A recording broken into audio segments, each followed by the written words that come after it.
What is going on with the Indiana Fever? The house is on fire.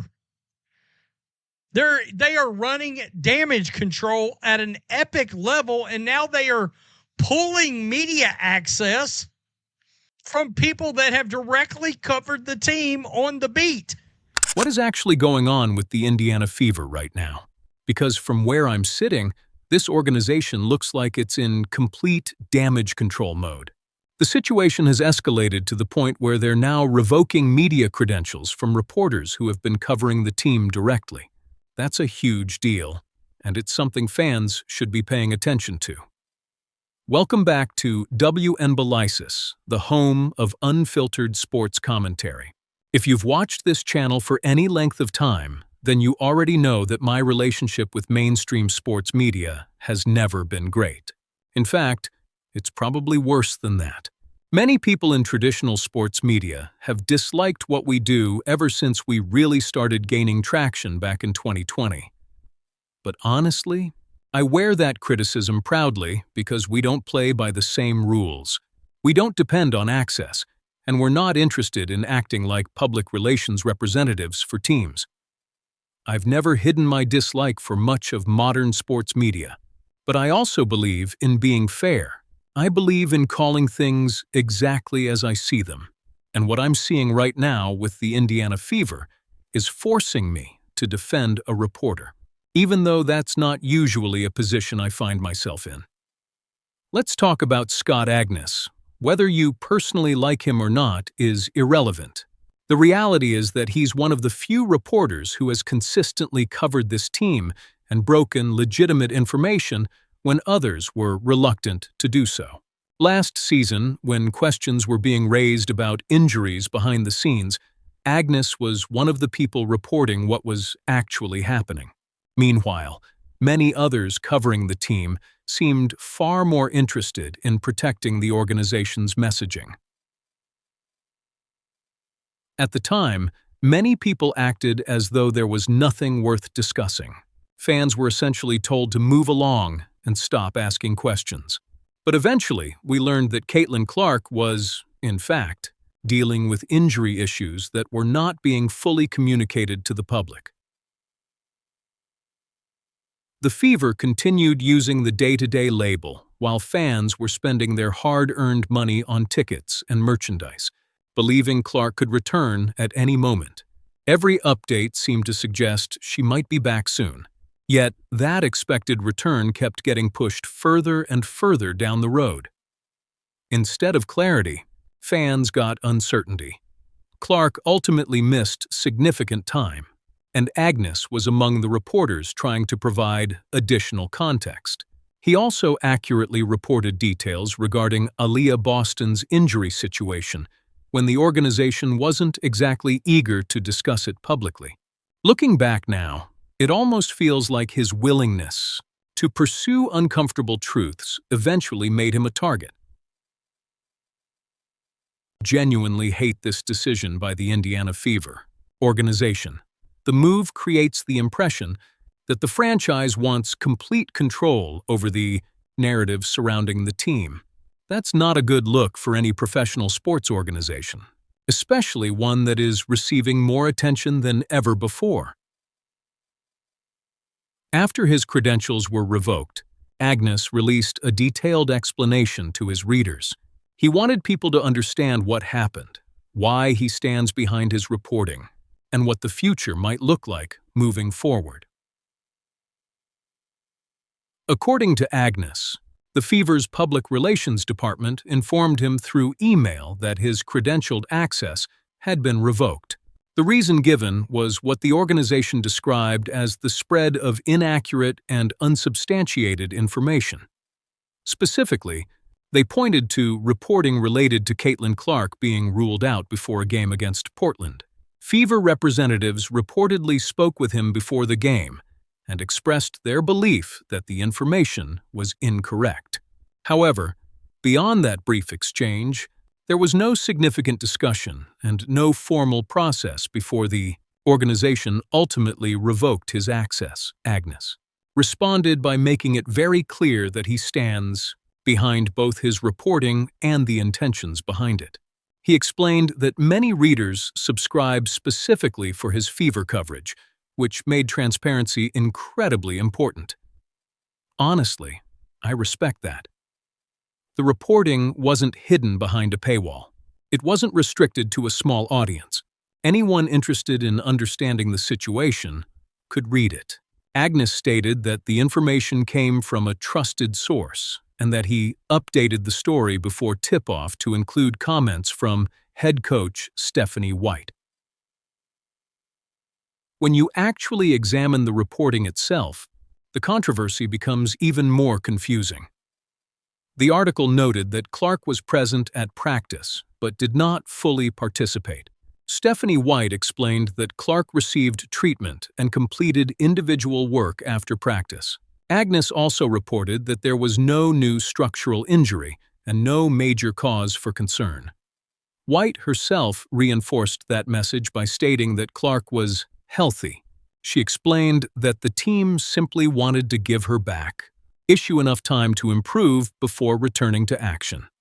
The phrase that apparently created so much controversy was Agness, describing the situation as part of a strategic management plan involving Clark, a player who had missed substantial time because of injuries during the previous season.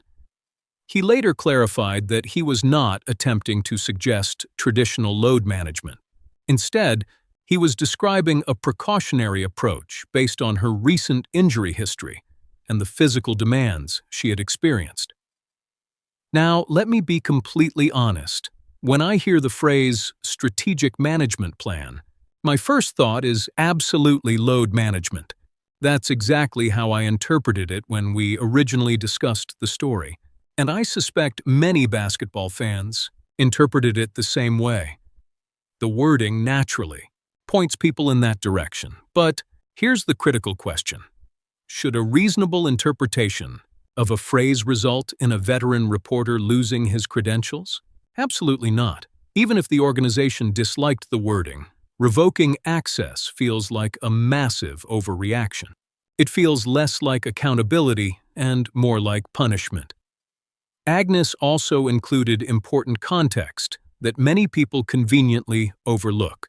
Indiana was in the middle of a demanding stretch of games. It was their fourth game in 8 days, and another matchup was approaching quickly afterward. Professional athletes deal with enormous physical stress. Clark was working her way back into a full competitive schedule after not playing meaningful basketball for an extended period. It is entirely reasonable to discuss how the organization might be managing that process. More importantly, this is exactly what beat reporters are supposed to do. Their job is to gather information, talk to sources, provide context, and update stories as new facts become available. That's the entire purpose of beat reporting. Given the unprecedented attention surrounding Caitlin Clark and the fever, Agness believed readers deserved an explanation when Clark suddenly went from not appearing on the injury report to being ruled out shortly before game time. Frankly, I agree. Without context, rumors spread. Speculation takes over. Fans start filling informational gaps themselves. Reporters exist to prevent that from happening. At around the same time, Caitlin Clark herself was discussing her physical condition publicly. She talked about learning her body over the past year and understanding when she should push through discomfort versus when she should exercise caution. She described it as an ongoing process of figuring out the balance between competitiveness and long-term health. Most importantly, she emphasized that she did not believe the back issue represented a serious long-term concern. That context matters. What makes this situation even more bizarre is that the phrase strategic management plan isn't fundamentally inconsistent with the messaging the Fever themselves have been using. Since the end of last season, the organization has repeatedly emphasized patience, long-term thinking, and a cautious approach with franchise players. Those themes have been present throughout their public comments. Then, immediately after all this controversy, the Fever reportedly received a warning from the WNBA regarding injury reporting practices. We discussed that situation when it happened because it directly related to concerns about transparency. In many ways, the entire sequence of events actually supports the broader point Agness was trying to make. His reporting was describing a team attempting to balance short-term availability with long-term health considerations. Reasonable people can disagree about wording. That's normal. Teams and reporters have always disagreed about interpretations and phrasing. What should not be disputed is whether the reporting was sourced. What should not be disputed is whether the reporting was updated when new information became available. What should not be disputed is whether readers received the fullest context available at the time. Agness also highlighted his long-standing professional relationship with the Indiana Pacers organization. That relationship demonstrates he understands how to cover a major professional franchise responsibly without creating unnecessary drama. My biggest concern isn't even this individual case. My concern is the precedent. Are teams now going to revoke credentials whenever they dislike how information is interpreted by the public? Is that where we're headed? Because if that's the standard, then independent journalism becomes impossible. It is becoming increasingly apparent that certain people within the organization struggle with genuine scrutiny. If your response to criticism is reducing independent access, you're making a major mistake. The Indiana Fever are not just another team anymore.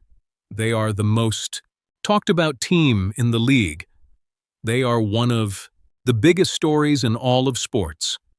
You cannot place a wall around a team receiving this much attention and expect everyone to simply accept it. That's not how modern media works. In fact, attempts to control information often generate even more attention. If organizations try to silence reporters or limit independent coverage, alternative media outlets will simply talk about it even more. The story doesn't disappear, it grows. And let's be honest, many fans were already skeptical about how the organization handled injury communication last season. Fair or unfair, that perception already existed. That's why this decision feels so damaging. It creates the appearance of an organization that wants favorable coverage rather than honest coverage. It creates the appearance of leadership that is uncomfortable with questions. It creates the appearance of a franchise trying to manage narratives instead of simply letting facts speak for themselves. I don't like any part of it. Yes, hearing the phrase strategic management plan immediately made me think of load management. I've said that before, and I'll say it again. But readers are always going to interpret information through their own experiences and understanding. You cannot control every interpretation. What you can control is how you respond. And revoking credentials from a reporter doing sourced, updated, professional journalism is not the right response. This isn't some tabloid reporter inventing stories for clicks. This is someone doing legitimate reporting. You guys know I've spent years criticizing large portions of sports media. I've never been shy about that. But being fair means acknowledging when something crosses a line. This crossed a line. The Indiana Fever's decision was unprofessional, unnecessary, and completely counterproductive. It feels retaliatory, and that's a terrible message to send. More broadly, situations like this make me wonder whether certain people in the WNBA truly understand what's required to become a major mainstream sport. The league finally has unprecedented momentum. It has unprecedented attention. It has a generational superstar drawing massive audiences and creating opportunities that didn't previously exist. Yet too often it feels like the instinct is to close doors instead of opening them. Rather than embracing transparency, organizations appear determined to tighten control. Rather than encouraging discussion, they seem focused on managing it.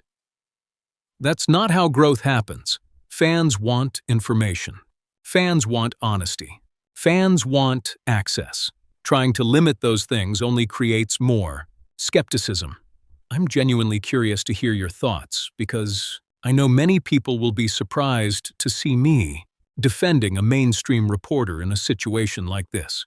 But I call things exactly how I see them, and I think the Fever got this one wrong. This isn't accountability. This isn't professionalism. This looks like censorship, and I don't support it. As always, let me know what you think in the comments. Thanks for watching. Thanks for supporting the channel. Hit the like button if you enjoyed the video, subscribe if you haven't already.